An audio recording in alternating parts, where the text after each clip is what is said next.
So when we have tension in the relationships with our kids, we start to question ourselves a little. If your anger is loud, if they're afraid that you're going to fly off the handle, kids don't become better behaved. They just become better at hiding. They lie, they avoid, and they keep things from you just so that they can feel safe. And that's not what you want, and it isn't really what they want.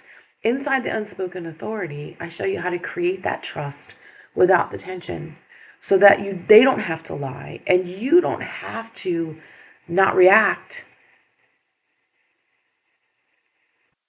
and you don't have to lie about how you feel about what's going on with them.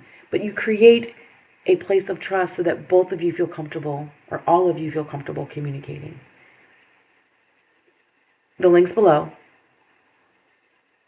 And for those of you that don't have kids, if you've ever hide from yourself, the Power Under Pressure Starter Kit is how we stop that cycle.